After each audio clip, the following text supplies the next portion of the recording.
What is going on, everybody, and welcome back. And I can't even say another episode because it's been so long. It's not really another episode. It's just the new. Welcome to the new season, right? You Because we're sound into kind the of new far, season. JT.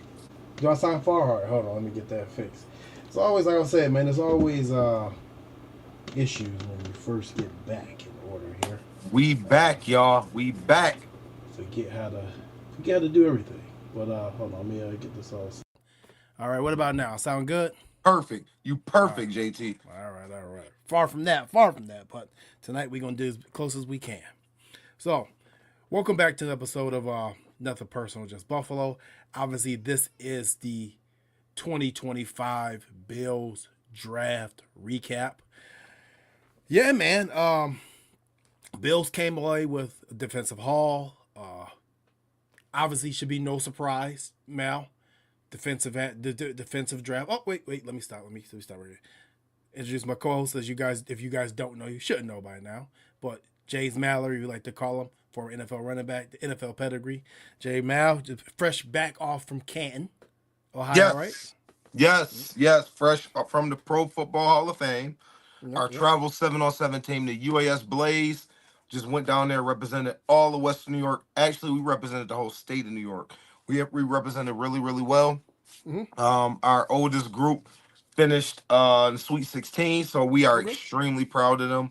Our younger guys, we didn't place as high as we wanted to, but they did go down there. They represented well, and we went and got some respect for the area. We went and earned some respect. Okay. Hey, man, like I said, congratulations to you guys. Like I said, program forever growing, still growing. You guys do a hell of a job. UD dot, we'll see D dot later this year too. Actually, Yes. we're gonna be just recording video, so we'll have him on for some offensive talk before the season begins. But yeah, man, no, obviously a very defensive heavy draft for the Buffalo Bills. I said once again, should have came in no surprise. I think we all knew that was going to be the case. Mhm. Tonight we got a good show lined up for you. We're going to talk about obviously the Bills drafted Maxwell Hairston with the first round pick number 30, adding a cornerback. We're going to actually compare the differences from picking him to when we selected Kyer Elam in these two players because Okay. obviously it's kind of like deja vu a little bit. And obviously a guy you like, Dorian Strong, 6th round. Remember Yes. Kyer and Benford. You never know how things work out. We're going to talk about obviously the defensive players. We got Landon Jackson, T.J. Sanders, Deion Walker. And then, like I said, we'll talk about some of the late round picks and how they help the special teams unit. And obviously, if you guys have not seen it this week, Buffalo Bills general manager Brandon Beane had enough of a couple of the hosts over there at WGR, mainly Jeremy White, and their draft criticisms. Yep. So tonight we're gonna break all that down. As you guys know, join in the conversation. We love to hear your opinions. And yes, this is a real show. It's not a fake. We ain't fake calling nobody. All right, ain't no prank calling. This is for real. We're really here. All right. I'm sorry. I'm sorry to put it in there.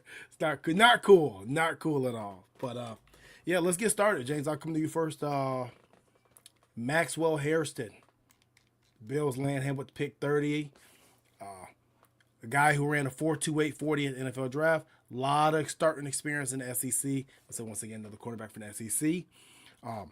Little bit different build than what we've been selecting the last couple of years at that position, right? Mhm. A little bit different build than Benford. Definitely different build than Kyer Elam. The Bills selected with first round pick. Was there any surprise, or was it? Did you think the Bills would go cornerback? They go somewhere else? What you think there? Yeah, I figured they would go corner or D line. So I was hoping Malachi Starks was gonna be there. I think that would have been the pick if he was there, but Okay. realistically, you know, we knew JT he Yeah. wouldn't be there. We knew. So I don't mind the pick. I don't know a ton about him. Let me not. I'm not even going to lie to y'all.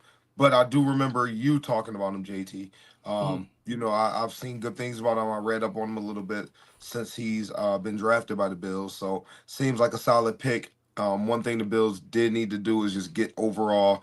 I hate when people say speed, speed, speed. A football player that can run. I mean, this dude can run. So that's something that's really going to help out in that secondary. Yeah, so hopping right into it about I don't know if I want to go why he's available over others or do we want to go Kyrie Elam. I'm gonna go ahead and compare this. Get knock this out the way. So just compare his selection to when we drafted Kyrie Elam back a couple of years ago, right? There's a difference in builds here. We both players from the SEC. Okay, check mark, check those boxes, right? We'll say that's probably most people will say that's the toughest conference in Yes. football and probably has some of the toughest receivers to guard, toughest offenses in college football. All right, a lot of starting experience. Check those boxes off. All right, very similar in that way.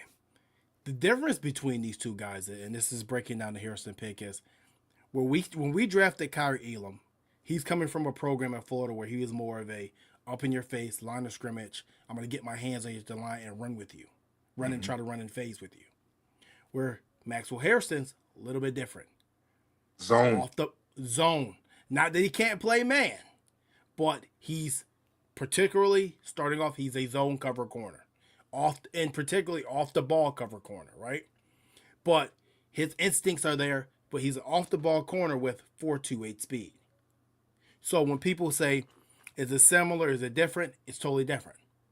Totally different. First round, Yep. yes, but two totally different corners. I think what the Bills did with this pick, because of that Kyrie Elam selection a couple of years ago, it said, all right, we're going to find somebody that's going to fit our scheme a little bit better from the front instead of trying to mold this player into what we do. Because I think that overall, that was the problem with Kyrie in general. He's more Yep. of a bump and run at the line cover corner where the Bills are more off coverage. You know what I mean? So, Absolutely. but like I said, That's well not, said, JT. yeah. So now we got that out the way. Why was Hairston drafted over the others available at 30? I think that it's no surprise to me that he was. It's the 4.2840. 100% it's the 4.2840. We've been on this show since last year, and maybe it could have been year before, where we've been talking about the James Cook draft, right? Mm-hmm. The Bills started putting the onus on speed. Yes. You know, we're removed from the days of Cole Beasley and Levi Wallace's. You're gonna have to, if you're coming on to play on this team, you're gonna have to be able to run. If you're playing at safety, if you're playing at receiver, or you're playing at cornerback, you got to be able to run now. Yep.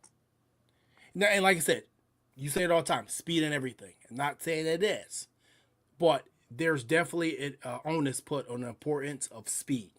Yes. That was what separated them and the Chiefs the first couple seasons that they had to play them and lost to them. Right? It was the speed difference. So I think that when you ask why he was drafted over him, it's the 4.2840. And I think so too. I think I ain't want to cut you off, but yeah. just to kind of piggyback on the speed, I think the speed was a huge factor. Mm-hmm. But JT, I think it was more the scheme. I think it was. I think the scheme was number one, and then the speed was a bonus. It kind of just fit. You get what I'm saying? So you look at that scheme and you're like, hey, you could have two really, really good instinctive cornerbacks, one at Christian Benford, and you can get him that really, really can fly. I think that can make a really, really good combination. True indeed. Like I said too, like obviously I think the fit with Christian Benford is also why he was drafted over the other guys. Like, yeah, if you get Trey Amos, that's almost a clone of Christian Benford. If you would have got Azariah Thomas, almost a clone of Christian Benford. Now, Sharon Revel, that was the one that was a little bit different there, right? That was more of the guy where he's compared more to Tyreek Woolen. He's 6'2", he's rangy, he has speed, but then again, we go back to the Kyrie Elam pick a couple years ago. I think Revel's going to be more of a guy that's going to be at the line of scrimmage, running with receivers in phase. That's not what we're doing. And to be honest with you, I think Revel was probably the best ball hawks at the corner. Man, Harrison's not afraid to go play the ball. No, not at all. Not at all. Not afraid to go play the football. This is a guy that, let me pull it up for you really quick. This is a guy that had, what did he have for interceptions last year? He had 5 in 2023 and then 1 last year, right? So the completion percentage on him was 54% last year. So once again, this is a guy who can, who can cover. And they said at the exit meetings, specifically Sean McDermott, guys who can make plays on the football is what they were looking Absolutely. And I You got to think get Max, guys that can make plays on the ball, man. I mean, being yeah, in position is great and awesome. That's number one. But you need guys that sometimes, man, they gonna make you pay. You know what I mean? Like you put a bad pass out there, you second late. You want a guy to be able to take it to the house sometimes, pick six it. Breakups is cool, but you want that difference maker. yeah. I'm gonna give another reason of why I do believe that Maxwell Hairston was drafted over the other corners available. Mainly, let's say Benjamin Morrison, Trey Amos, Azariah Thomas, and Sharon Rebel. A guy that we drafted a few years back. Brandon Beane and Sean McDermott's first draft pick for the Buffalo Bills. Tre'Davious White, a guy that we just brought back into the fold. Which, Yep. when they brought Tre'Davious back in the fold, it makes more sense of why we drafted Hairston. Why? Because that is now his rookie. Yep. 100%. 100%. They're similar football players. Coming out, how they play, what they do best. I don't want to say he's a clone of Tre'Davious White because I don't like putting onus on those players when they or compare. I hate player comps. I like them and I love them and I hate them at the same time. I love them from a standpoint like, hey, this could be a guy's ceiling. This is what they're good at. This is what they're not good at. I hate them to the fact that I'm not going to say this kid is Tre'Davious White coming out because what we do know is that Tre'Davious White was at his best, was a top 5 to top 7 cornerback in this league, even top 3 arguably, if you want to say that for those couple of years before the ACL injuries. So I think that Hairston reminded Brandon Beane and Sean McDermott so much of Tre'Davious White. But the difference here is you never could find that number 2, the long-term number 2 to go with Tre'Davious White. And now Hairston is the number 2 to your number 1 corner. You just locked up Christian Benford. That's something we haven't had. Put it like this: the number 2 corners in this draft, you got them. Whoever it's gonna be is gonna be one of the 3. That's just being real. It's gonna be one of those 3. Yeah. One of those 3 is gonna be a starter and a really good corner, and that's just the reality of it. Yeah. If it happened to be, I hope it is Hairston. But if it's not Hairston, I think he's gonna be really good. I really do. But if it's not him, if it's your 6th round pick, honestly, who cares? As long as you got one, you know what I mean. 100%. And obviously, I just want to look. I just want to pull out some more of his stats from this past season. Now, the only question is that he did miss 6 tackles this season. He had a 27% missed tackle rate. Once again, very similar to Tre'Davious White. Tre'Davious White wasn't a horrible tackle. He wasn't necessarily a great tackle either. But that's just something to be wary of. But yeah, man. I mean, I think this is a guy that that's going to come in and he's going to play. I think he's going to play immediately. What are you thinking there? Yeah, I think he's gonna play immediately. I think Trey White coming out of camp. Trey White is gonna be the starter, right? And Things are not given, correct? Yep. Yes, Trey White is going to be the starter. They'll work him in. He'll be splitting reps with him, and then he's about to take it. But worst case scenario, he'll be getting sprinkled in. They may do the platoon thing, Yeah. They might, They but might. Trey White actually looked really good towards the end of the year. So if he does start the whole year, that does not mean that Hairston isn't good. That means that Trey White is healthy. That's all. He's not old. Yeah. He's not an old player. If he didn't get hurt, he still would have been. He would be the opposite guy of Benford right now if he didn't get hurt. Yeah. It's just unfortunate he got injured. Yeah. True indeed. Good point. But no, like I said, I think that overall, like I said, I think Hairston was a right pick. For instance, I was with you. I thought Malachi Starks, that was the number 1 guy on my board that I specifically wanted. But I don't necessarily say Hairston was number 2. I don't think I had a clear-cut number 2. I just felt like when it came down to the draft, if the Bills didn't take a safety, it depended on what position Cole Bishop was going to play. Yep. So now that we see how this roster played out in this draft and there's not like a big-time safety taken, it leads me to believe that Cole Bishop is going to be your starting free safety. So, yeah, but no, overall, I love the Maxwell Hairston pick. I think it gives something different to the defense. I believe that when you saw what Xavier Worthy did to you in the AFC Conference Championship game, and you know that the Chiefs are going to be having guys run crosser route, things like that. You need somebody that can run. Yep. You need somebody that can run. I think that we saw in that game, Kyrie Elam kind of struggled with the crossing routes, which any cornerback would struggle with. But when he couldn't get his hands on you and he's running across the field, I think that may be the difference between him and Hairston in man coverage. Not saying that the Bills going to be that, but I do know that they put an importance of trying to run more man towards the second half of the season, and Absolutely. it benefited their defense. Absolutely did. It absolutely did. I think we'll see a lot more man, period, this year.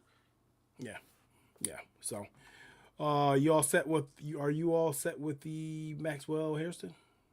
Yes, I am. I All right. think he's going to be a solid corner. Um, we'll see how good he can be, but I think he's going to be a starter. I think he's going to be. Yeah, I think he's going to be good for us. Yeah. So, moving on, man. Good pick there. I think we both agree that they added the beef. What do we mean by the beef? Now we're not necessarily talking about land. We're not disregarding Landon Jackson, but we're specifically talking about the two defensive tackles and T.J. Sanders and Big Deion Walker here.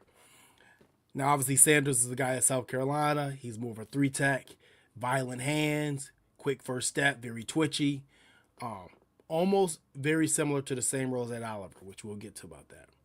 And Deion Walker, I mean, one word, massive. This is the guy Yeah. that I've been high on since. I've been high on Deion Walker for a while. Well, yeah, you that was the middle of last season, JT. You was talking about him. I was like, yo, who is this dude? And that's when Yeah, I had to go look him up. You know what I'm saying? I thought he was gonna be when I looked him up at that time.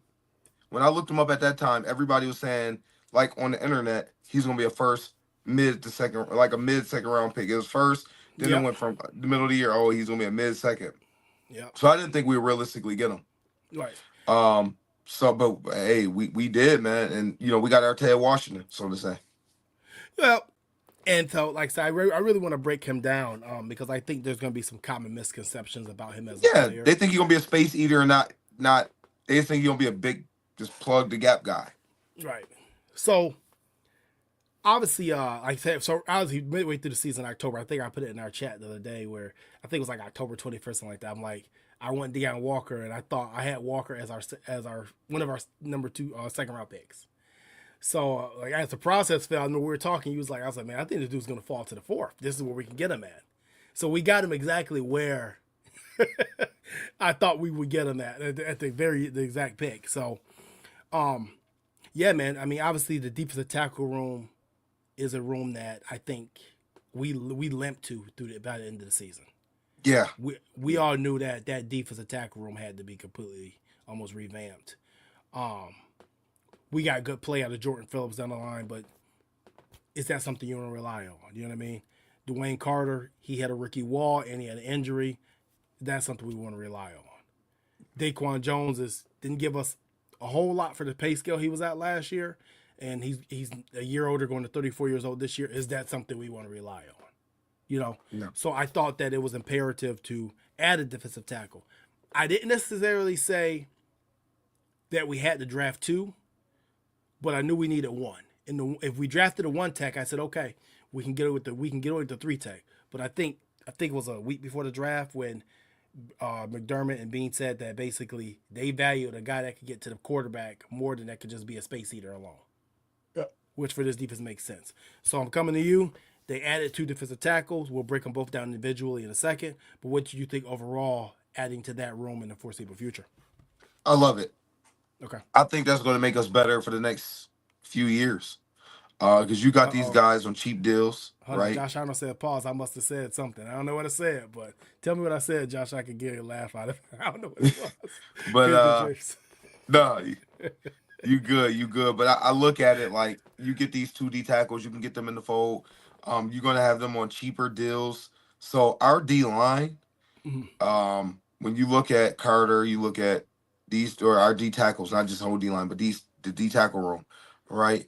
Um, you kind of look at everything, and it's like you got four guys who's going to contribute for the next few years under contract. That's not going to kill you, Yeah, yeah, right? So for the next 4 years, you got these guys 3 years. Let's say 3 years. You got all these guys under contract that's manageable, right? So you got 3 years to go get it with these dudes, to dominate with these guys, right? You talk about Carter, you talk about Ed Oliver, you talk about the Sanders and Walker now. You got 4 guys who you can really go after and get it with. And go win some stuff, win some games, man, and control the line of Yeah. scrimmage. So I think that's major. Another thing that people aren't talking about, and we're gonna talk about it here. The first 4 defensive players, or first 4 picks are defensive players, correct? Yep. All Yeah. 4 of these guys are going to play immediately. And I'm gonna tell you, Was it first 4? Yeah, yeah, hit them. Yeah, yep. yeah. 1, 2, 3, 4, So 5. First 5. yeah, so I'm gonna tell you this: the first 4 is going to play, You think so? and they went and got these guys from big football conferences. They all came from the SEC. When I seen that, that told me that seriously, they're Yeah. going to put these guys in the fire. They're not sitting them. That's big time football, and those guys mostly they hire those guys come and play. You don't really sit guys from the SEC. So Right. they're going to throw them out there. So that's what I feel is I love what they did with that. Sanders, just that he's gonna wreak havoc. He's gonna be able to make some plays. He's gonna be active. I love what they did. I love it. You put the best players you got in the room and figure it out. All right. So let's break down TJ Sanders. Since you're already there, we're just gonna go right to TJ Sanders. So the question is, what does TJ Sanders add to Bills D? I should have forgot the up to the Bills D line. What are you thinking? I don't want to say this. Versatility, right? You can play him at Okay. the 1. You can play him at the 3. Um, you kind of move him around and be creative. Mm. That's going to go a long way. We're being able to play games. We call stunts. They call them games. You could put him and Ed Oliver in the game at the same time. Yeah, You got 2 good dudes that's gonna be able to you can stunt with those 2, right? And you have a solid size D line. Like so, what you lack for in the size of Ed Oliver and TJ Sanders, you make up for at 280-pound defensive ends. Mm-hmm. So overall, you have a solid size defensive line to be able to hold up against the run. You're not playing a 240-pound defensive end and a 280-pound defensive tackle. That makes it light. You literally going 290, 290, or 285, 285. You could. 285, 285, 270, 280. Yeah. That's a nice size D line as opposed to a lot of them have the speed rushers of 240, 250, right? Mm. Right. So I think that makes a huge difference when you play it like that. I don't think people are looking at it that way. It's not as easy to just say, oh, they're going to just double team them guys. Okay, you double team them guys, right? But so you're gonna use single blocks to you ain't gonna be able to single block Rousseau and AJ, or excuse me, not AJ. We talking about you already know. You're Bosa. You're not going to come Also, on, man. And yeah. Bosa's about 280, 285. These are right. He's not Am I? he's not small. Yeah, he's like 280. He's 280. He's 280. He's not a small guy. Yeah, I think he's 6'5", 280 if I'm there. Yeah. 270, Yeah, 275. 280. Don't 280. You Yeah, got it. yeah. So yeah, I thought I was right. Yeah, so when you look at that, that's not a small deal. Like people, you gotta understand schemes, right? You're going to have to. You can't single block. So how dumb would this be if you're a defense to double T.J. Sanders or double Ed Oliver, right? But single block Rousseau and Bosa. That don't make any sense. It Or just doesn't. Somebody's going to pop. even if you tried to double team Bosa or Rousseau, you're still leaving single blockers one of these guys. So when I look at TJ Sanders, right, and I'm not like I said, I told you guys I hate the player comps, but when you look at what Milton Williams specifically did or added to the Eagles pass rush this season, and specifically hit the pass rush in the Super Bowl, what Milton Williams brought was actually huge, right? It was a guy who came in on third down just completely brought the juice, right? He was just hammering the quarterback, hammering the quarterback, hammering the quarterback. You couldn't block him, and he's fresh. That's what I think TJ Sanders brings to this defense. Now, mind you, he is a rookie. He's going to have to earn his spot. He's going to have to earn his spot in this rotation. There is no guarantee that he's going to play immediately. Now, I'm with you, James. I believe he does. I believe that Deion Walker plays a lot this season too, barring that he's healthy. Although I think there's going to be some as I want to call it, some rebuilding of his body, I should say, for Deion Walker. I think that's gonna be with him this year. So, but back to Sanders. I think that it's just a guy that's a 3 technique. He's decent against the run. He's not like a supreme run stuffer, but I think that's having an extra 3 technique, because obviously we have lost Ed Oliver a couple games, or we didn't lose him completely. We've had Oliver hurt for multiple games each season. You know what I mean? Or kind of limp around with an ankle, with a knee. So I think that gives you another 3 technique for him. But what I will say, long-term TJ Sanders, and this is a question that I did want to, I think I lost James here. He'll come back. This was a question that I had asked, and I know people wondering. Over the last couple years, we've been talking about Ed Oliver's running mate, right? And the best running mate that we saw in the past 3 seasons was Daquan Jones last season for those first couple games before he got injured, right? So the question is TJ Sanders running mate for Ed Oliver? That Ed Oliver needs to unlock him. So I will say this, all right?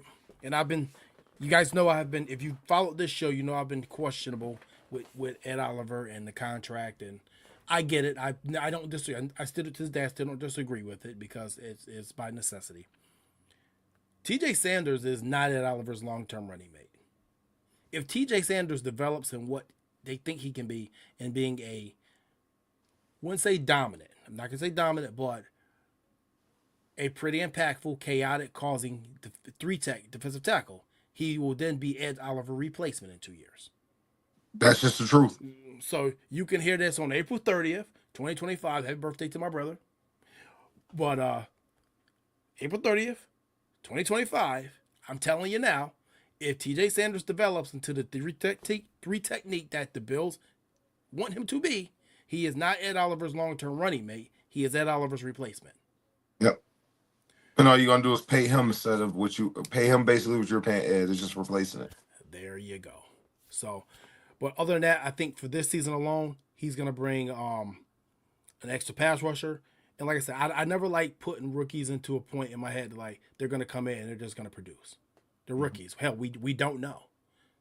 We really don't. They could be Pro Bowlers. They could be guys who are inactive for 10 weeks. We really don't know. Honestly, we really don't know to the end of the season. So, but I do believe that this is a guy that's going to play early. I think he's going to play a lot. I think he's going to be your guy on passing now. As I've been talking about a NASCAR formation for 3 years now. Yep. With the extra pass rusher, defensive tackle, I think he gives you that if he can hit the football field this year. So, and actually, you know what, our guy John Robert said in the chat, which was a good point. TJ Sanders says he is now 310 pounds. Thanks, John. I appreciate that comment. But yeah, so said, man, we'll see what happens. Like I said, overall, that pick surprised me a little bit. When they moved up, I didn't know. When they moved up, I didn't know what they were going for. I'll be honest with you. I had no. What was he projected? Probably around where he went. Early second, early to mid second. Okay. But once again, another guy, SEC, and I'll just give you guys a couple stats from him last season. 19 hurries, 5 sacks, 9 QB hits. But once again, 11% missed tackle rate. That's something that you really don't want to see that. You want to see that rate being down. But a guy who was solid against the run, a guy who was solid against the pass, and 10 sacks total over the last two years at South Carolina. But I wanted to tell you his defensive lineman assignments. He lined up over the B gap last season 394 times. He lined up over the tackle 28 times. And he lined out outside the box at 9. So when you talk about versatility, that's what we're talking about. And he landed up over the A gap 35 times. So once again, versatile guy that you can move around, right? Yep. Brings me to the other D lineman that we had. The guy that I've been talking about for 6 months now. Big Deion Walker from Kentucky. And yes, we are becoming a Kentucky... Hold on, maybe I need to overlay. I got to put it out here.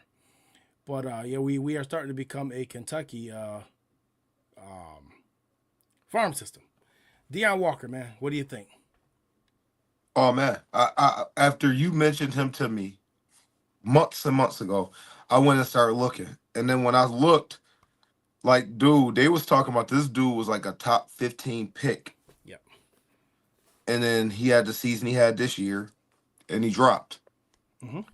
So what I'm hearing or seeing, not hearing but seeing, is that this dude has a ton of potential that we could tap into. Okay. And I think they will. I really think they will. I think this dude is about to be something special. I really do. I think you're going to see flashes of it this year. I think he's going to have big plays and big moments. But I don't think he's going to play a ton of snaps. He will play, but I don't know if he's going to play a ton of snaps. Okay. So, I wish I didn't do the overlay for him separately, but that's okay. They get the point. Like I said, first show back, rusty as hell always. So I would say this about Deion Walker. Obviously, this is a guy I watched at Kentucky heavily. It's a guy that I've been banging the table for since October. If you ask me, and it's funny, if you asked me in October who my top two picks were in this draft, it would have been Jack Sawyer and Deion Walker. Obviously, both players dropped in the draft. We got Deion Walker in the fourth round, but it's a guy that I've actually followed extensively. So last year at Kentucky, he went into the season as easily a first round pick, right? He was above T.J. Sanders on most boards. He was above Derek Harmon on most boards. He probably was only behind, I would say, Walter Nolan, Mason Graham, and he may even been higher than Kenneth Grant on some draft boards going into the college season. Now he claims he had a fracture in his back. It affected his play. Okay, I can give you that, but there were some inconsistencies there. What I do want to point out about him is this. I know he's 6'7" and 345 pounds. I totally understand that. He is not a zero tech defensive tackle. He may not even necessarily be a one tech. Yes, can he play it? He can. He's going to be big enough to line up there, but that is not his strong point. Okay, and so I do want to put out that common misconception for people. That is not the type They player just look at his size and be like, oh, this is and what he they, is. they think he's a space eater. He's not. I'm not saying he can't do it. I'm just saying he's more built in the mode of Jordan Phillips and the Chris Jones. Can Chris Jones play against the run? Yes, he can. Is he a space eater by trade? No. Will he shoot gaps and make big plays in the backfield and run plays? Yes, that is how he's built. Okay? So, with that being said, the Bills proved to me they don't want a space eater. This is not how they're going to play football. They want to play fast defensive line football. This, if anything, this draft proved that. That's not what they're looking for. They're not looking for a 2-down player, 1-down player. They're never gonna go that route. So, but I will say this about Dan Walker. Once again, another guy had impressive numbers at Kentucky. Team captain. I will just say this though. He is a player that they're gonna have to get his conditioning in order. He struggled with conditioning at Kentucky. He really did. And I also want to point out, he came to Kentucky as offensive guard. They didn't know if he was going to be a defensive tackle offensive guard. So when you look at his body, how he's built a little weird, a little heavy up top, a little lighter down low, he's really kind of built more like an offensive lineman playing defensive line. So that's something that they're going to have to really get him to strength and conditioning, which is why I kind of question how much he's going to play this season. Mm-hmm. Remember we drafted AJ Epinesa and we dropped him down like 25, almost 30 pounds? Yep. To put 10 more pounds on to get he said it messed him up. It messed up his rookie season. Yep. I'm not saying that this is what's going to happen. But I am saying this may be what needs to happen with him. So when you see somebody that may be inactive this year a lot, it may be Deion Walker because they got to get the conditioning and they got to get his body right. He does not have the body right now to be a successful NFL player at this very moment. I'm just being complete. As much as I love him as a prospect, he does not have that yet. The good thing about it is he's with a platoon on the defense that they can take time to get him right. Yep, 100%. Now as we talk about, and actually, Josh Arnold says, Deion Walker calves are the size of my bicep. They're so little. That's what I mean about being top heavy and in not so heavy on the bottom. So when you start talking about being zero techs, like you see these guys calves, like a guy like a Limbaugh Joseph, like they sturdy. They're stout. They're gonna hold that line. He's not built like that yet. So what I think the Bills saw in him was we go Chris Jones every year, sometimes twice a year, Yep. right? We've seen Chris Jones. I don't know how many times we've seen Chris Jones in the last 5 years. It seems like 10 times. It's a guy that I think they see, hey, we can develop this Deion Walker kid. He could be similar. Once again, I'm going to say it all show. I hate player comparisons. But this is what I think Brandon Beane and Sean McDermott are looking at. Where can I get my Chris Jones at? What round was Chris Jones? What round was Chris Jones drafted? Was it fourth round? It was late. Fourth round. Fourth round. So where can I find my Chris Jones? They see a lot of that, I think, in Deion Walker. But it's going to take time to develop him. I think out of the players that were drafted in the first four picks, not including Hancock. Pause. Got you, Josh. Out of the four first pick, he's going to be the one that's probably most likely to be inactive, in my opinion. At this very moment. Who knows? Training camp, he could be healthy, he could shine. Preseason, he could shine. That's not for sure. But I think that he's the one they need to take their time with and get him right. I think TJ Sanders plays immediately. Well, overall, once again, you got Ogunjobi coming in after 6 games. You can take your time. So you got time to figure it out, see what you got. You got Dwayne Carter. Now, if Dwayne Carter is the one that's going to be inactive some games over this kid, and Carter's going to be a trade bait in the next offseason. Yeah. Just keeping it 100 with you right there, right? Or if all of them playing well, you already know Ed Oliver may be that. I can't do it yet. Still Contractually, too early in that cap. Yeah, it's gonna be tough. It's gonna be tough. Oh yeah, it's gonna be tough. It's gonna cost you more money to do it than it will to keep him. So, but no, I just wanted to look up some stats of Deion Walker. I thought I had him up here just so we can. Okay. So once again, I was talking about against the run. His run defensive grade last year was a 67.7, down from an 81.7 in 2023. Now 2023, he absolutely crushed it. 80.6 defensive grade total, 80.5 pass rush grade, 81.7 rush defensive grade. 2023, 8 sacks, 4 QB hits, 39 hurries. Okay, but once again, missed tackle percentage. It's something that's going to be a trend of the show. 14% missed in 2023, 10% missed in 2024.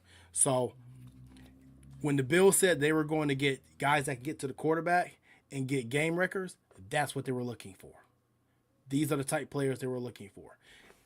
I want to ask you this question, Mal. Seeing what the Eagles did to the Chiefs in the Super Bowl, and not saying that they weren't going to go D-line heavy anyway. How much more of an impact do you think that made on their draft approach, I should say? I think it made a huge difference because it's like a strong D-line wins you the game. Like, point blank, period. If the quarterback isn't comfortable and don't have time to throw, you can get by with solid corners, solid safeties, without stud corners. You can really get by without that with a really good D line. So I think that matters, and you're gonna see it trend. I mean, look how D linemen was flying off the board, JT. You know what I'm saying? Like, yeah. I think that's the formula right now. You know that the NFL is a copycat league. Yeah. And I think with the Bills had to. You know what I'm saying? Like, you gotta be better up front. You gotta be better up front because like when we get into games, Josh Allen scores X amount of points is enough to win the game.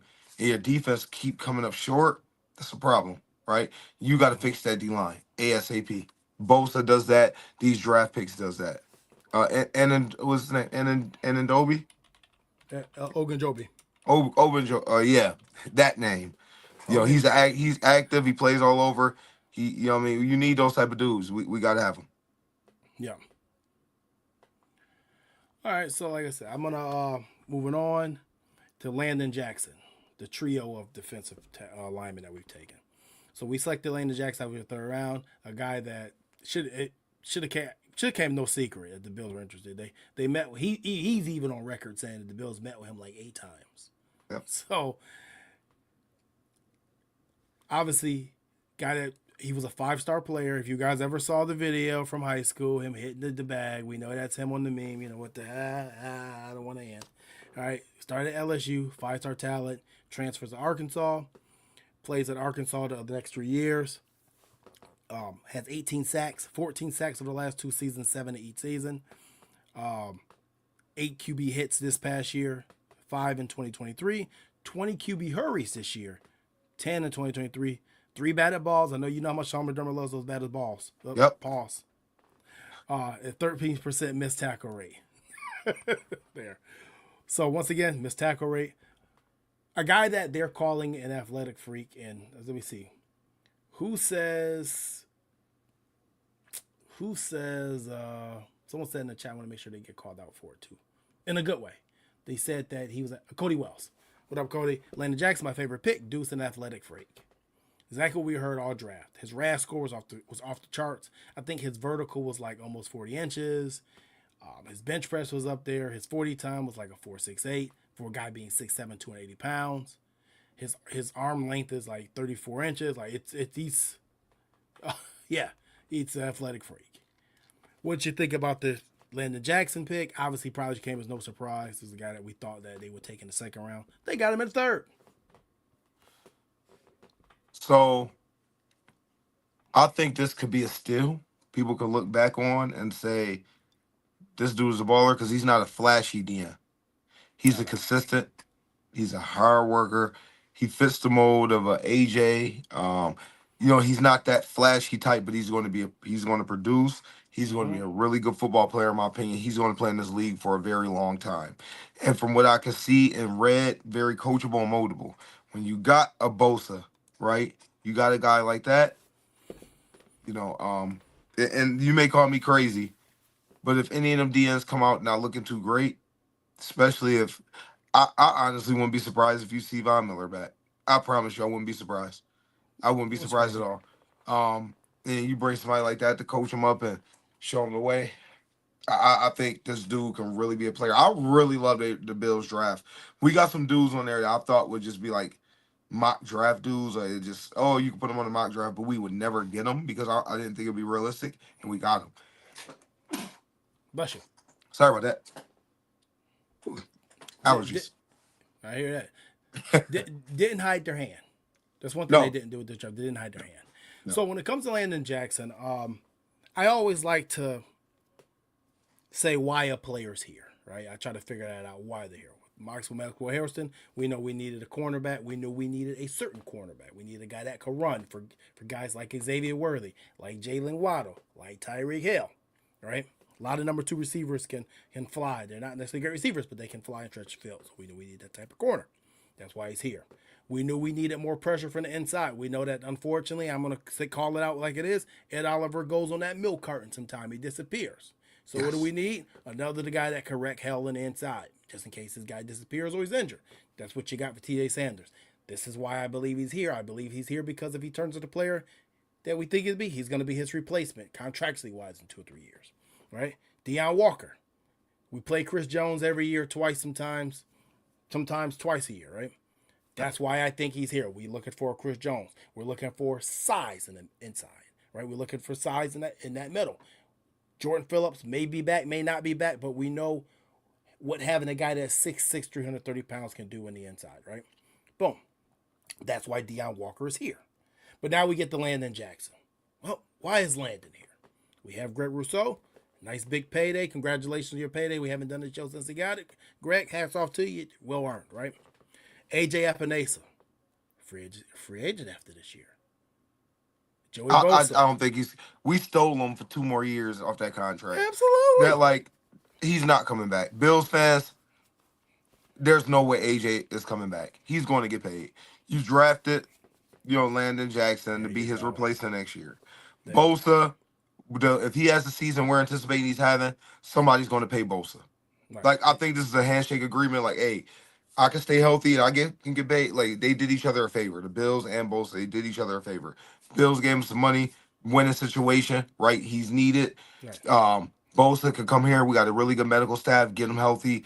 get them rolling, get them on the field. Right. We don't need them 95% of the snaps, Yep. right? So I think it works. It worked It works well well. together. Right. Which brings us to Landon Jackson. Well, why is he here? Does he need to be the fourth pass rusher this year? No, really doesn't. Because after 6 games, you got Hetch coming out of suspension. We forget about that, right? Yep. You got Javon Solomon. Played some games for us last year. Not saying he's going to make this roster. Not saying he's not. But once again, does it put the pressure to have to play Landon Jackson? No, it doesn't. But what he's here for is to develop over this year and to replace AJ Epinesa after this season. The best guys are going to be on the field. You're in position right now.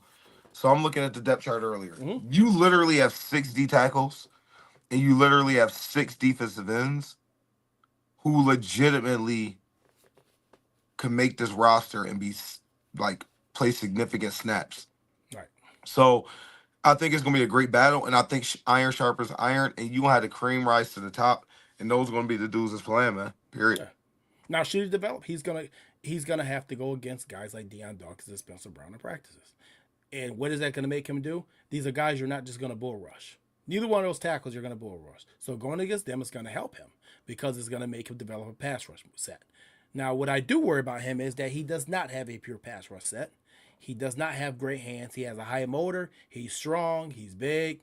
But that does not always get you by the NFL. Sometimes it does. Okay, you can be real strong and it does get you by it. I'm not going to make no mistake of that. But he needs time to develop his pass rush moves and actually develop a true pass rush set. But like you said, hard worker, a motor. Those are 2 things you can't teach. And he's coming with those 2 things. That's check 2 boxes right there. So do we want to see him play this year? Absolutely. I'd love to see him hit the field. That means he's productive. That means he's going to add value. Does he have to? Not necessarily. I would probably say it's probably more important for Sanders and Walker to play early more than it's Landon Jackson at this point in time. I agree. Landon Jackson, in the position he's in, at best case scenario, he's going to be the 4th DN. The best, right. Yeah, right. So I just, if he doesn't play, I don't think people should panic. No. Because it's like, it's some great talent in that DN room. Yeah. So overall, I'll say this. As a football player, out of all 3 guys, talking about Jackson, Sanders, and Walker, he has the most work to do from a football player standpoint. Yeah. In my opinion. Okay? But out of those guys, he has the best athletic traits. I think Walker has to, like I said, I think Sanders needs to, I think, the development just to play at the NFL level, get used to that level of playing. He needs to reps. Deion Walker needs the conditioning in the body, in the weight room training. Yeah. And Landon Jackson needs to learn his hands, how to use them correctly. So I think so I would say out of all of them, TJ Sanders, out of the 3 we talked about, TJ Sanders is the most NFL ready. Yep. I think Deion Walker has the highest ceiling. Absolutely. Had the most potential. And I think Landon Jackson is that mystery, right? It's a question mark. Is he going to be AJ Epinesa, or is he going to step up and be that dude opposite of Rousseau? So it's let's see what happens type of thing. Right. Like I said, hopefully, like I said, we saw this with Boogie Basham too. Like, and we talk about TJ Sanders being pro ready. Remember when we drafted Rousseau and Boogie Basham, we thought that Boogie Basham was more NFL ready and Rousseau was more developmental. And It flipped. It flipped the other way. Rousseau was more NFL ready, and Boogie Basham did not play up to NFL level. He didn't bring what he did from college to NFL level. So that's something that we really got to look at when we talk about these D linemen, right? But I'll say this. I think that all 3 players fit the scheme of the Buffalo Bills, where I felt like at times, like in the past couple years, like with the Kyrie Elam pick, with other picks that we've made, sometimes you're just kind of stick a round peg in a square hole, right? You're trying to mold this player into doing something they're not really used to. because they're athletically gifted. I think this year is more of a home run for the Bills because you're not trying to do that. You're taking players that you like what they're good at, and what they're good at fits what you do and what you need. So I gotta ask this question: do you think the D line with this particular draft, 2025 draft, is finally solidified for the future? Meaning, you're not gonna have to go out there and sign a bunch of veterans each year for $3 and $4 million over market value, and allocate all this crazy cap to your defensive line because you're constantly signing veteran journeymen. I think we are. I think we good now. Well, let's hope we are. I think this was the draft to say, you know what, let's go messing around with this. Let's get this D line right now. I think we are. I really, really, really think this is it. And if it is it, this is going to make us dangerous. I think now you can really draft for best player. Not as you didn't this year, but you look at the O line, pretty set there. You look at if this is right, the D line. So in the trenches being sweat or straight, and you don't have to sweat drafting that. Like I need, man. I don't think people realize how that changed everything. Like that changes everything Right. because you could be patient and get a linebacker, get a receiver, get a runner. Like that's so different. But just looking at this, man, it's awesome. Yeah. I mean, when you really think about the long term value of the DN too, say you lose Bosa, say you lose Epinesa, you're probably looking at drafting a DN high next year, right? Hmm. At some point, depending on where you feel about Landon Jackson. That could be first round, that could be second round, it could be third round, whatever. Defensive tackle, I don't think you really have to draft that high for the next probably 2 seasons. Yeah. Even after Daquan Jones is gone off this roster. And like you said, going back to O line, I know we're not talking about O line, we're talking about D line, but you're really only looking at probably having to draft a replacement possibly for Connor McGovern if you don't get that extension worked out after this season or before the season, and possibly maybe having to add a guard. But that'd even be a luxury at this point in time. So Cody Wells says that it's going to be terrifying if all three lineman picks hit. Absolutely, absolutely, 100%. Let's go back to question. Early Waller says, I think AJ Epinesa has officially been put on notice from this draft as well. I don't think he's on notice. I just think that the Bills are on notice that you may not be able to afford to keep him. Because Yeah, I one thing, mean, I think they know it. It's business. AJ knows it. The Bills know it. Like, listen, we cannot afford to pay you, right? Like, it's just not realistic. We stole him for 2 extra years. We shouldn't have got him on that last contract. He should have got paid. He shouldn't be in Buffalo, I right? thought he That was if you look gone. at that contract, that's a steal. Yeah, I thought he was gone then. Yeah, So, I never thought we would get him back. I never thought we would get him back. and then my man Maurice says, facts, Oliver needs to be challenged. Absolutely. I mean, like I said, and I don't, you know, I think TJ Sanders, I don't think he's going to push him a lot because, I mean, Ed Oliver's pretty much entrenched at this point in time. But have another guy that does what you do that never hurts. So, Doug, I know it's a little off topic. Do you think Forrest will push for safety? I think he will. I think that it depends where you're playing Cole Bishop.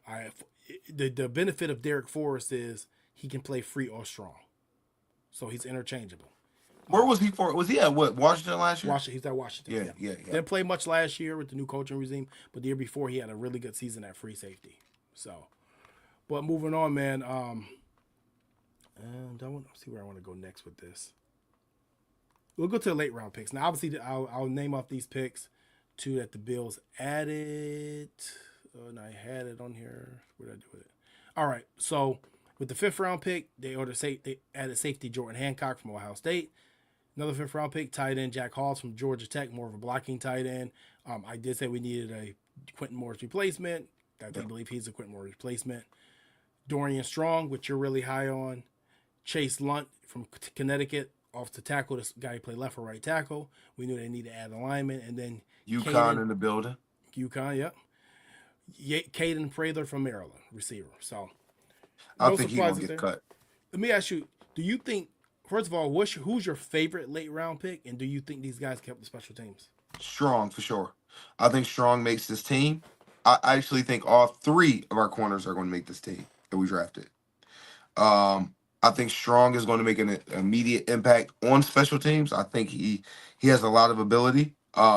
Maybe the Ohio State guy, but I really am intrigued by Strong and things that I read. Looking into a few things with him.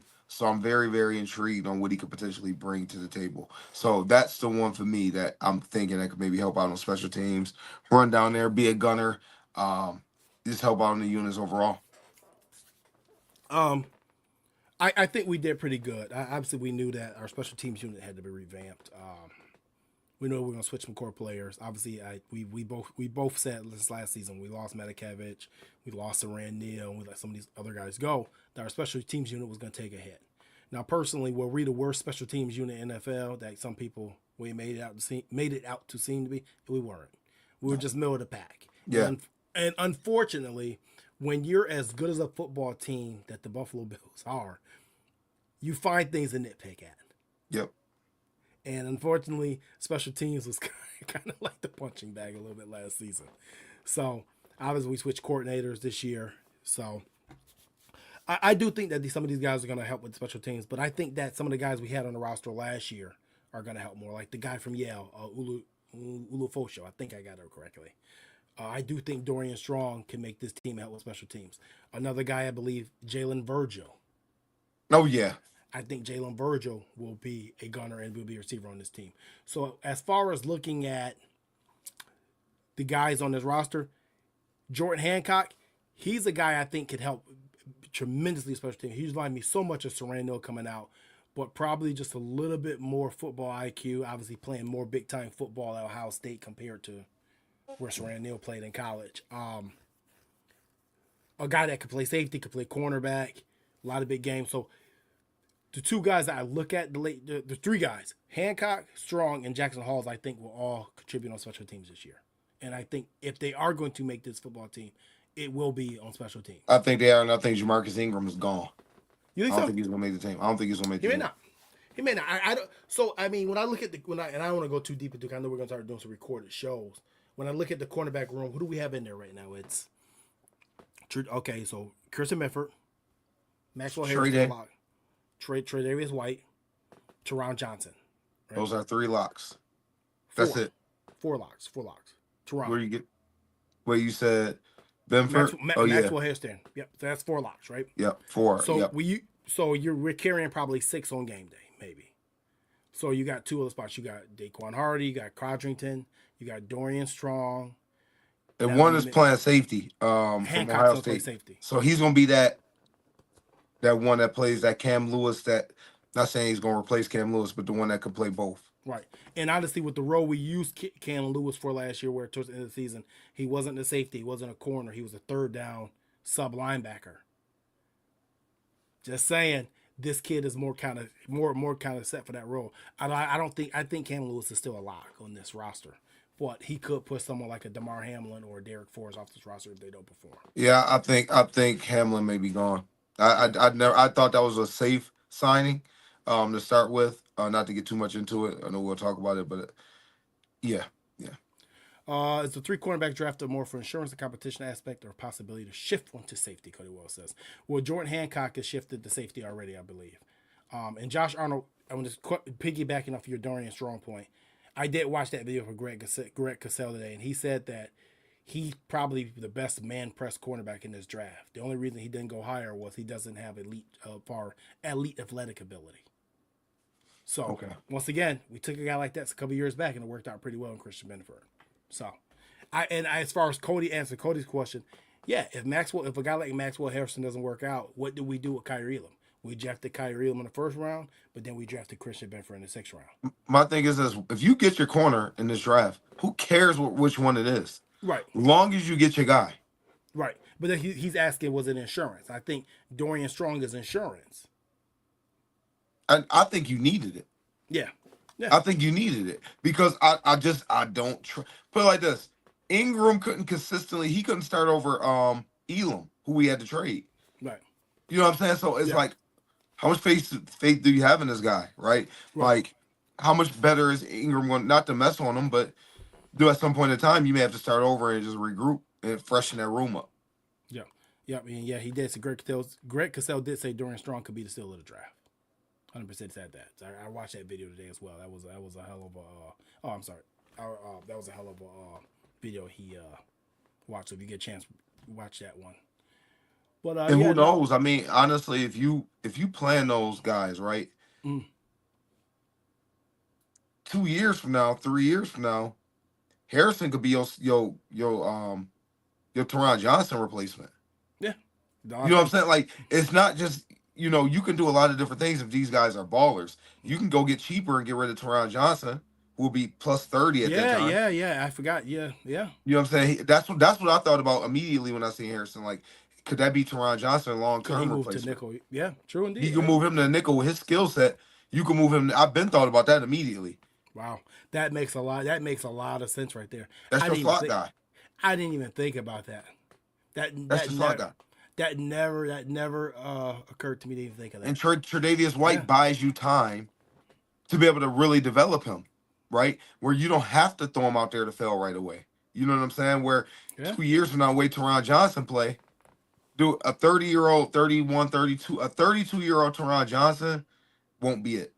Yeah. You know what I'm saying? I love Teron Johnson, one of my favorite players. But it's like a Poyer. He plays physical. And then also what Hairston has that Teron Johnson got is he'll be able to run. He'll be a lot better in coverage than Teron Johnson. At that That's true. point, potentially, Yeah, potentially. So that's potentially. Yeah. probably that could potentially be your Teron Johnson. Strong could be other guy. I mean, you can get two guys. It's not just one. If both them guys work out, Mm. dude, you in a really good Oh. position. And don't ever forget either. Christian Benford also has the ability to play the slot as well Yes. too. Never. So Versatile. the answer Cody's question: insurance and competition aspect of possibly shift one to safety. Hancock can shift to safety, and I think insurance and competition. I think both. I think all three aspects are with with these picks.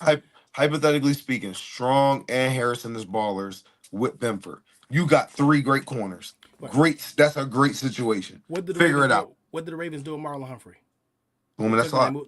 They moved him in the slot. Right. All right. So moving on, I want to ask you totally what grade are you giving Brandon Beane for his draft? And by the way, my steal of the late picks was Dorian Strong as well. So I'm with you guys. So I'm not even going to elaborate on anymore. What grade are you giving for this draft? And I hate grades, but just give him one. I'll give him a solid B. And I'm giving that based off of some of the guys I just don't know enough about. I don't know about that receiver from Maryland. From what I read, I'm not. Nah. Yeah. Eh. You know what I'm saying? Like it gives me Justin Shorter. I knew that wasn't going to be Well, it. I mean, we knew they weren't going to attack receiver. We said it on the phone 1,000 times. If they got a receiver, it was going to be a guy that could, honestly, if you either cover kicks and punts or you can't. Justin Shorter all over, basically. You can do yeah. this or you can't. There's no room. We just signed Elijah Moore an hour ago, by the way. Dude, 2 hours that ago. that receiver room, anybody who's a rookie, there is a zero chance you're going to make the active roster. Now, if you do, what you're fighting for is you're fighting for a practice squad spot Mhm. for if somebody gets injured to get called up and play some special teams. There is a 0% chance you making that roster. No room, man. No room. Which brings us to I didn't go grade. I'll give them a So I hate the grades because, like I said, someone can get an A and these players could turn out to be garbage and shit, right? And you can give somebody a C and your players are steals of the draft and it becomes A 5 years ago. So I hate grades, but I'll say this: I will give him A for his approach to the draft, Yes. meaning attacking what we needed at the proper spots, addressing certain needs. Get another 3 tech, getting a guy who can help at the 1 tech, um, mirroring guys that give you problems. L'Jarius Sneed gave us problems. Maxwell Hairston kind of reminds you of L'Jarius Sneed. Chris Jones gave us hell.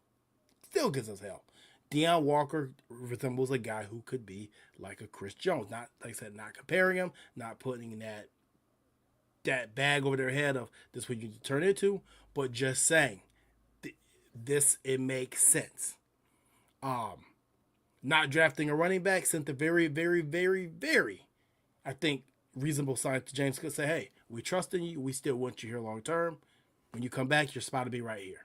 Because they could have made a statement with that. They did. They chose not to do it, right? I got a funny feeling now. When they didn't draft a running back, they may pay him. He may end up getting paid. Yeah. I, They'll I, I pay. don't think I don't think it's gonna be with everybody. It's gonna be no crazy number. Yeah. He Well, may end up getting paid. we're going to do some recorded shows, and we're going to do it one on James Cook. I mean, like I said before the season, listen to Dalvin's going to get his ass in trouble, and it's getting him in trouble. But that's not for here right now. But yeah, I think his approach to the draft was correct. I think he addressed the needs. I think he picked best available. I think he addressed the special teams need as well. I don't think he overlooked that at all. So, but that brings me to our next topic, which is probably my favorite topic of night. Beane goes in on the WGR host, and was it justified?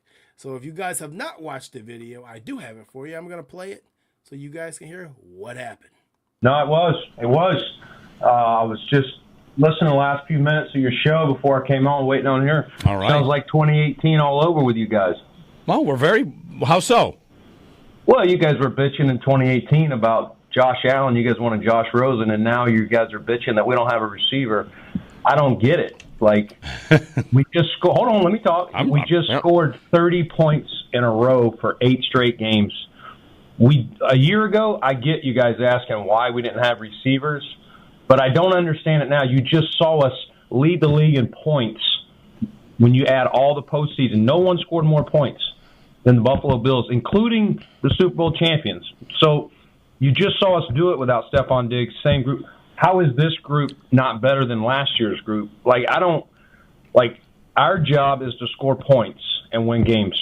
Where do we need to get better? Defense. We did that. So I get it. You got to have a show, and you got to have something to bitch about. But bitching about wide receiver is one of the dumbest arguments I've heard.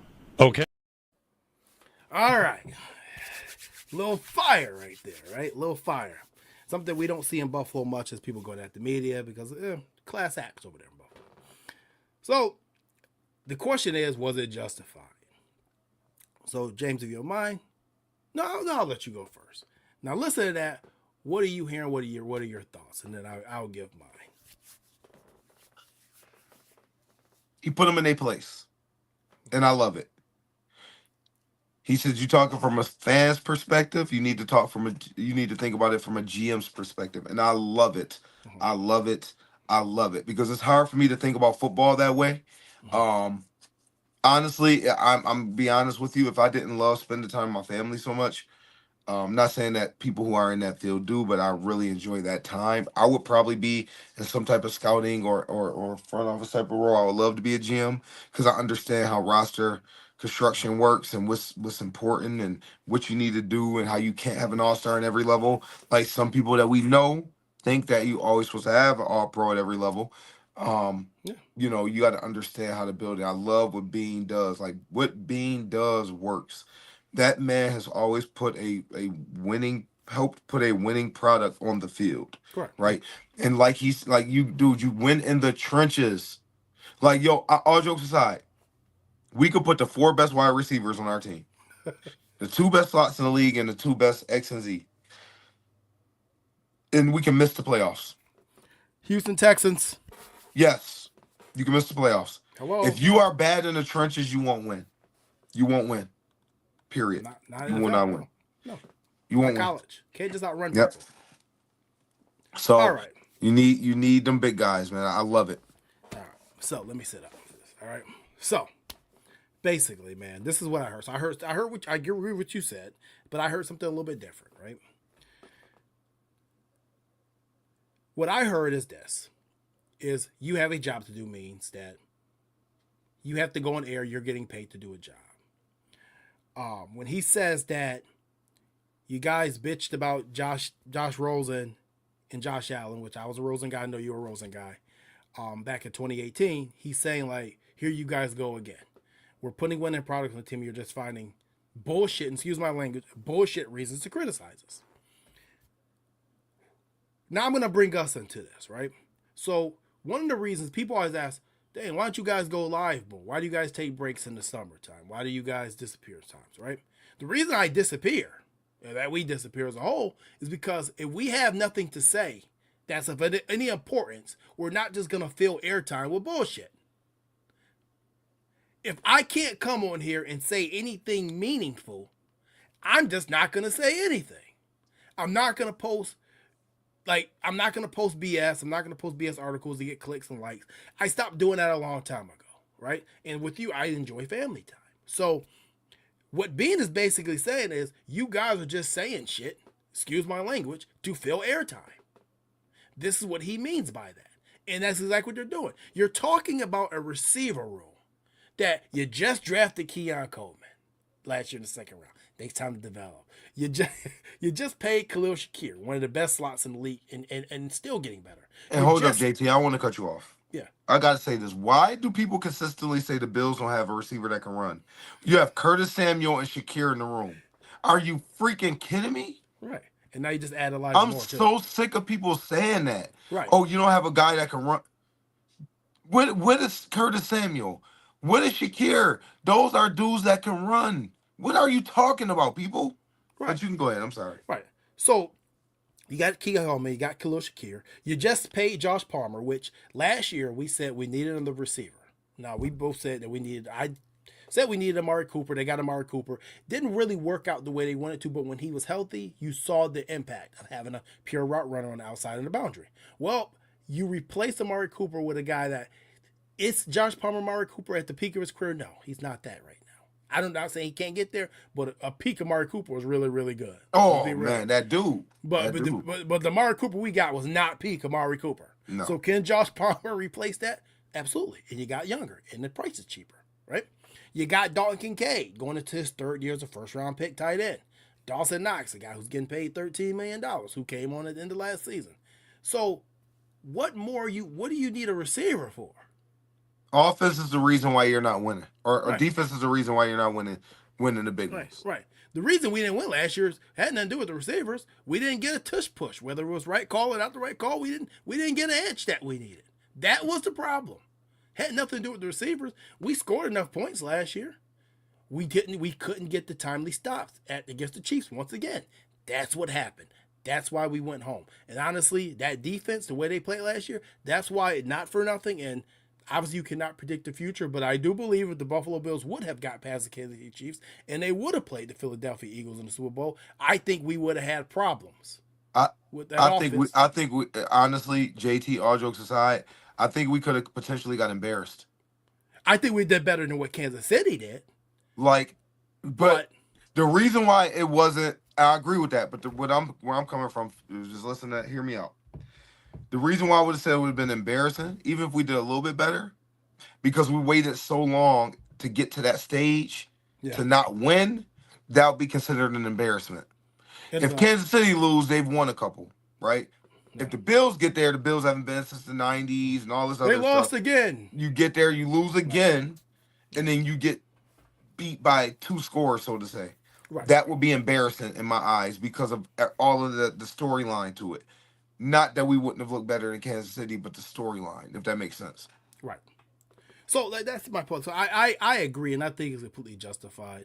Now, I think Beane has done this, and I think that he won't do it again because the point is proven. Because you never want to get into battles from the media, and this is why, like, I never want to take that role as like a full board media guy. I'd rather best be able to kind of have talk sports from kind of an analytical point, but also like an analytical point inside of a barbershop. That's why I think the kind of mode that we're in, right?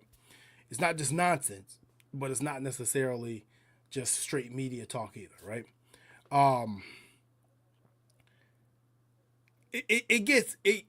I have to turn things off in the summertime from other media outlets because it's just posting garbage. Like you said, it's just filling airtime. That's what it is. And I'm glad that somebody called it out because when you have a team that is as good as the Buffalo Bills that have been Super Bowl contenders, and I was just talking to my guy, Mighty Oba, Pat Freeman, earlier today about this, you have to find things to pick on.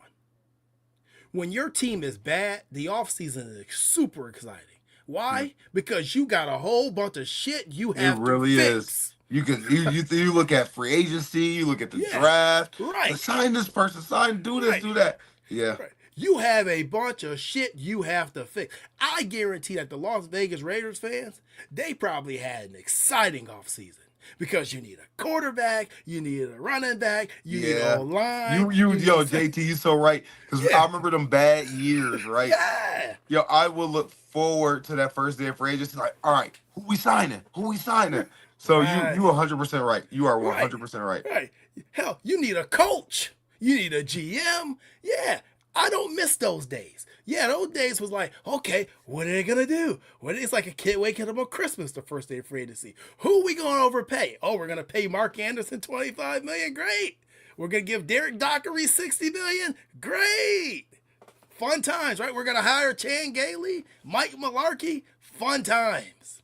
Right? That's an exciting offseason. And we have a top 10 pick. Let's see who the Buffalo Bills are picking at pick 9 this year because we didn't finish bad enough to pick anyone in the top 5. Great. That's exciting. For this Buffalo Bills organization now, that's going to be a boring offseason. We only go into the offseason, well, we don't need a quarterback. That's checked. We don't need a running back. Well, that's checked. We don't need a tight end. Well, we don't really need too many defensive ends. We could use maybe a defensive end, maybe 2 defensive tackles. Do we need any linebackers? No, we're good there. What about safety? Not really. We could bring in a journeyman.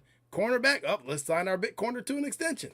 Do we need a head coach or GM or scouts? No. What do we place in our coaching staff? Just special teams? Okay, great. That's a boring offseason. This is why you didn't see us from the end of the season till now. There was nothing to talk about. And I respect those guys at the GR. They have a job to do. They get paid to do their job every day. That is their livelihood. Yeah. But, yeah, they got called out for it. I'm not mad at it. And then now they're sensitive about it. You got to, it's part of your job. I mean, Wow. if the GM calls you off and he think it's bull, you stand on it, right? Everybody not gonna pat you on the back. Right. Now, I will say this, in WGR's defense a little bit. If you don't believe in Keon Coleman, then yes, you're going to say right now the Bills need a receiver. How you can say that through the first season, I don't know. I saw inconsistency at times, but I also saw flashes. So there wasn't a complete dud. I didn't see a Jermaine Burton type rookie season. I saw up and down, just like any rookie would have. That's not a elite top You could 10 tell he's receiver filling the game out, and then when he started hitting the stride, then he got hurt. Exactly. So, to me, I'm like, all right, bet. Me, I'm a Keon Coleman believer, so therefore I'm with Brandon Beane. I don't feel like we need a receiver at all right now. Now, if Coleman struggles this year, if Kincaid struggles this year, then we're at this table in January, February, having a different discussion. At worst, I think Keon Coleman is going to be a solid number 2 receiver. That's at worst. Yep. He's going to be good. So, I agree with Brandon Beane. I'm glad he called them out for it. I hope these guys don't take it personally, but hey, any good media, bad media, it all makes you money. Mike Bogart, yes, we are back. And I'm going to be honest, man. I wasn't even going to do a show. I was going to wait till because I'm on vacation mode, and it is hard to come back off vacation mode. But Mike messaged us on the chat, and he was like, "When y'all gonna be back? We got to do a draft show." As soon as he said that, I think it was yesterday, I saw John say, "Yo, we got to get back." So actually, you could thank Mike Boger for this show because he's definitely the one who put the fire on this to get on here tonight. 100%. I keep it real. But no, man.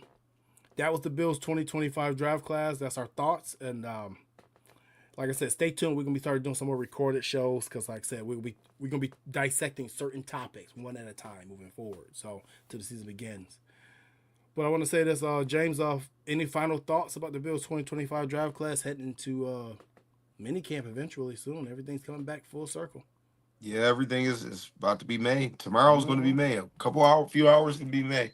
So I feel good about it. I want to let these guys develop, right?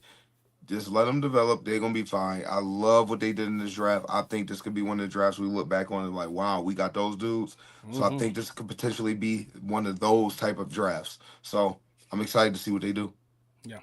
Same. Like I said, looking back at it, I do believe that this may be the draft this may be the most impactful one. Yeah.